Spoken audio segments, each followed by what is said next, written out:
Human में कुछ genetic disorders पाए जाते हैं और वो जेनेटिक डिसऑर्डर्स जो होते हैं सेक्स क्रोमोसोम्स के द्वारा एक जनरेशन से दूसरे जनरेशन को जाते हैं। सेक्स क्रोमोसोम्स क्या होते हैं, पहले सेक्स क्रोमोसोम्स जान जाइए।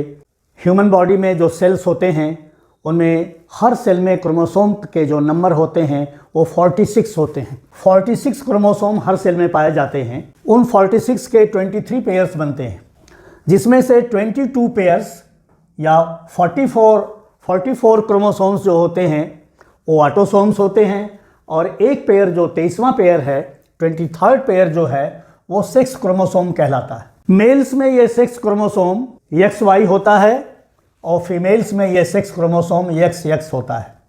मतलब मेल्स में डिसिमिलर होते हैं और फीमेल्स में सिमिलर होते हैं। कुछ कैरेक्टर्स ऐसे होंगे जो इन्हीं सेक्स क्रोमोसोम्स के ऊपर पाए जाएंगे और वो ऑटोसोम्स के ऊपर नहीं पाए जाते हैं। तो ये सेक्स क्रोमोसोम जहाँ जहाँ जाएंगे, जहाँ जहाँ ट्रांसमिट होंगे, वहाँ वहाँ वो अपने कैरेक्टर्स को लेके जाएंगे। तो सेक्स क्रोमोसोम का ट्रांसमिशन जो है एक जनरेशन से दूसरे जनरेशन गैमीट्स के थ्रू होगा। गैमीट्स बनेंगे टेस्टिस और ओवरीज में, और जो गैमीट्स बनेंगे मेल के स्पर्म और फीमेल के ओवम, इन दोनों का जब फर्टिलाइजेशन होगा तो जाइगोट बनेगा। जाइगोट से इंडिविजुअल डेवलप होगा। और इन्हीं सेक्स क्रोमोसोम्स में कुछ जीन्स ऐसे होते हैं जो म्यूटेट कर जाते हैं और म्यूटेशन के वजह से, म्यूटेशन के कारण वो डिसऑर्डर प्रोड्यूस करते हैं। ह्यूमन में कुछ X लिंक्ड होंगे, जो सेक्स क्रोमोसोम पेयर होगा, फीमेल में XX होगा और मेल में XY होगा। कुछ डिसऑर्डर्स X क्रोमोसोम से लिंक्ड होंगे और कुछ डिसऑर्डर्स जो हैं वो Y क्रोमोसोम से लिंक्ड होंगे। जो भी डिसऑर्डर है वो इन पर रेसेसिव एलील के द्वारा होता है। जिन एलील्स के द्वारा ये काज किए जाते हैं वो एलील्स या वो जीन्स प्रभावी नहीं रहते हैं, लेकिन जब उन म्यूटेट होके ये एलील को चेंज कर देते हैं तब ये अपना प्रभाव दिखाने लगते हैं। ये एक फीमेल के XX क्रोमोसोम है, सेक्स क्रोमोसोम। हम आपको ये बताना चाह रहे हैं कि कैसे इनका ट्रांसमिशन होगा जो X लिंक्ड होंगे। फीमेल के ये XX क्रोमोसोम हैं और कलर ब्लाइंडनेस का हम एग्जाम्पल लें या हीमोफीलिया का हम एग्जाम्पल लें तो ये देखेंगे कि कैसे ये जो डिजीज़ है या ये डिसऑर्डर कैसे एक जगह से दूसरी जगह को जाएगा, एक जनरेशन से दूसरे जनरेशन को कैसे ये ट्रांसमिट होगा। ये एक नॉर्मल मदर है जिसके दोनों ये सेक्स क्रोमोसोम हैं और ये नॉर्मल हैं। कलर ब्लाइंडनेस या हीमोफीलिया, ये इन दोनों के लिए जो एक सामान्य व्यक्ति में जो जीन पाया जाएगा वो एक्टिव जीन होता है, वो डोमिनेंट जीन होता है। तो एक्सप्रेशन हमेशा डोमिनेंट का होगा। इन्हीं जीन्स में यदि म्यूटेशन हो जाए तो वो जहाँ जहाँ जाएंगे वो अपने असर को ले जाएंगे। अगर एक डोमिनेंट है और एक रेसेसिव एलील है तो एक्सप्रेशन हमेशा डोमिनेंट का होगा। रेसेसिव एलील का एक्सप्रेशन तभी होगा जब उसका काउंटर पार्ट न हो। जैसे मेल्स में यहाँ Y है और यहाँ पर ये देखिए X क्रोमोसोम है, यहाँ पर हीमोफीलिया का जीन है। Y क्रोमोसोम पर इसका काउंटर पार्ट नहीं पाया जाता है। जब Y क्रोमोसोम पर काउंटर पार्ट नहीं होगा जो कि एक्टिव होता है, जो कि डोमिनेंट होना चाहिए, तो जब डोमिनेंट नहीं है तो एक भी रेसेसिव एलील है तो वो अपना प्रभाव दिखलाना शुरू कर देगा। कलर ब्लाइंडनेस किसे कहेंगे या हीमोफीलिया किसे कहेंगे, हम दोनों आपको पहले बता दें। कलर ब्लाइंडनेस या red green colour defect disorder, इस डिसऑर्डर के जो पर्सन्स होते हैं वो रेड और ग्रीन कलर में डिस्टिंक्शन नहीं कर पाते, भेद नहीं कर पाते। रेड को वो ग्रीन कहते हैं और ग्रीन को वो रेड कहते हैं। जंगल को देखेंगे, हरियाली देखेंगे तो उनको लगेगा फायर है, और फायर को देखेंगे तो उनको लगेगा कि यहाँ हरियाली है, ग्रीन है। तो ये इस एलील के द्वारा या इस जीन के डिसऑर्डर से ये डिजीज़ होती है। और दूसरी डिजीज़ है हीमोफीलिया। इसमें ब्लड क्लॉटिंग नहीं होती है, इसको ब्लीडर्स डिजीज़ भी कहेंगे। आप जानते हैं कि हमें कहीं चोट लगती है या कट हो जाता है तो छोटे से कट के बाद भी या बड़ा कट हो तो 5 to 10 मिनट्स में एक ऑन एवरेज ब्लड क्लॉटिंग हो जाती है, ब्लड की ऊजिंग बंद हो जाती है, ब्लड का निकलना बंद हो जाता है।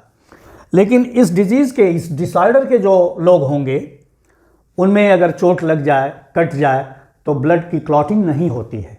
इसका देखिए ये दो गैमीट बना, हीमोफीलिया का ये एलील है, जीन है, यहाँ देखिए, और ये मेल के दो गैमीट्स बने। अब ये फीमेल के दोनों गैमीट मेल के इन दोनों गैमीट से फ्यूज़ करेंगे, फर्टिलाइज करेंगे, तो फीमेल का ये गैमीट इससे आया, देखिए यहाँ पर एच आ गया, ये डॉटर हुई, एक्स एक्स फीमेल और एक्स वाई मेल होगा। फिर ये दूसरा इसका गैमीट है फीमेल का, वो इससे किया, फ्यूज़ किया, फर्टिलाइज किया, यहाँ पर भी एक्स एक्स आया और यहाँ पर एच आ गया। एक एक्स इसका नॉर्मल है, जो नॉर्मल होता है, जो सामान्य है, उस पर एक्टिव जीन होता है। एक्टिव जीन किस चीज़ के लिए? ब्लड क्लॉटिंग के लिए। तो इस एक्टिव जीन के कारण ये एच जीन जो है, एच एलील जो है, वो प्रभावी नहीं होगा। जब प्रभावी नहीं होगा, इफेक्टिव नहीं होगा, तो ये अपना एक्सप्रेशन नहीं दे पाएगा, लेकिन ये कैरियर रहेगा, ये कैरी करेगा डिजीज़ को, स्वयं प्रभावी नहीं होगा। अब यहाँ पर देखिए ये दोनों गैमीट मेल के वाई गैमीट वाले से फ्यूज़ करेंगे, तो ये एक्स वाई आ गया, और ये जो है फिर इससे करेगा, ये देखिए एक्स वाई, सॉरी ये इससे करेगा एक्स वाई आ गया। कहीं पर भी यहाँ पर एच नहीं दिखाई दे रहा है, तो मतलब ये दोनों इसके जो लड़के हैं, सन हैं, ये नॉर्मल हैं। इसी चीज़ को चेकर्स बोर्ड के द्वारा समझाने की कोशिश है। तो ये मेल के गैमीट हो गए और ये फीमेल के गैमीट हो गए। ये देखिए दोनों एक्स एक्स वाले हैं, ये मेल के हैं, ये एक्स और ये वाई, और यहाँ एक्स पर एच है, एच फॉर हीमोफीलिया। अब इनका क्रॉस देखिए, ये आ गया, इनका क्रॉस देखिए, ये आ गया। अब दूसरे वाले गैमीट को देखिए, एक्स जो है इस एक्स से क्रॉस किया, एक्स एक्स, लेकिन एच आ गया, मतलब ये एक्स एक्स फीमेल हुआ, लेकिन ये कैरियर हो गया। ये भी देखिए कैरियर हो गया। अब ये एक्स इस वाई से करेगा, एक्स वाई, ये एक्स वाई जो है मेल, ये नॉर्मल सन हुआ और ये नॉर्मल सन हुआ, लेकिन फीमेल्स जो हैं वो कैरियर हो गई।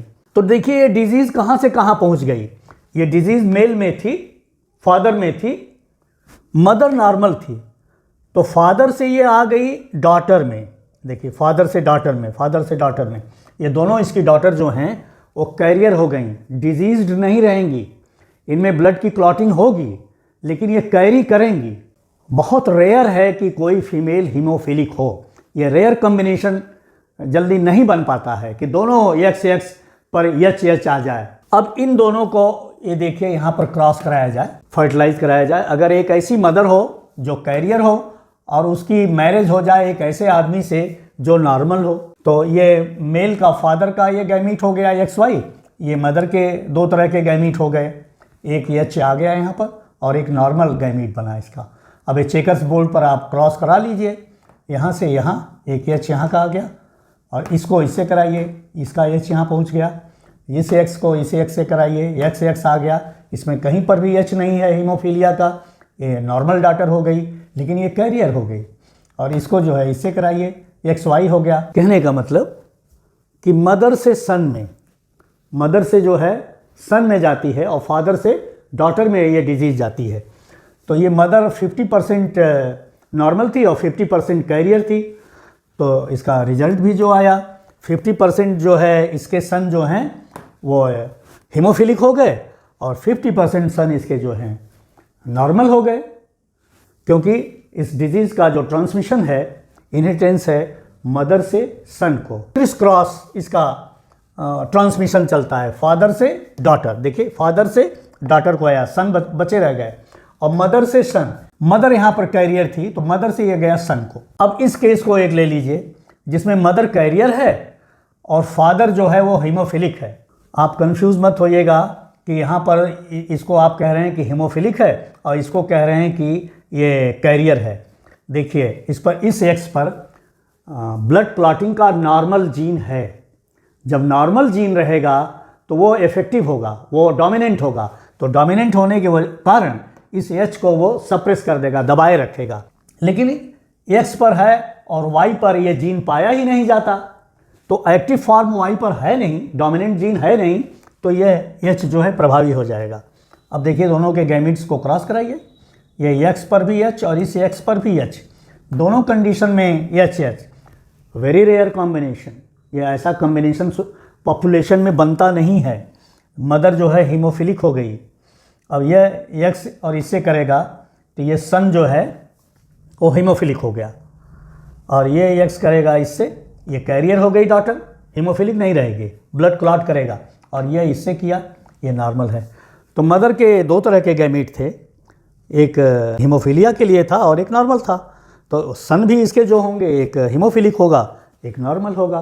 तो हीमोफीलिया में क्या होता है, हीमोफीलिया में जो नॉर्मल ब्लड क्लॉटिंग होती है उसमें एक ब्लड क्लॉटिंग का चेन बनता है, बहुत सारे फैक्टर्स, वो कैस्केड बनता है, और उस कैस्केड में एक बीच की कड़ी को ये म्यूटेशन के द्वारा डिस्टर्ब कर देता है। एक सिंगल प्रोटीन उसमें से नहीं बनती है, उसको इफेक्ट कर देता है ये जीन, ये एलील, जिसके कारण ब्लड की क्लॉटिंग नहीं होने पाती है। अब यदि आपको कलर ब्लाइंडनेस के लिए देखना हो तो जहाँ जहाँ पर एच है वहाँ पर सी लिख दीजिए, तो वो कलर ब्लाइंडनेस के लिए आपको उस तरह के रिजल्ट्स मिल जाएंगे। तो दोनों को अल्टरनेट कर सकते हैं कि आपको देखना क्या है। कलर ब्लाइंडनेस के लिए देखना है तो सी लिख के देख लीजिए, और हीमोफीलिया के लिए देखना है तो एच लिख के देख लीजिए कि ये डिजीज़ कैसे, इसका ट्रांसमिशन होगा, इसका इनहेरिटेंस कैसे होगा।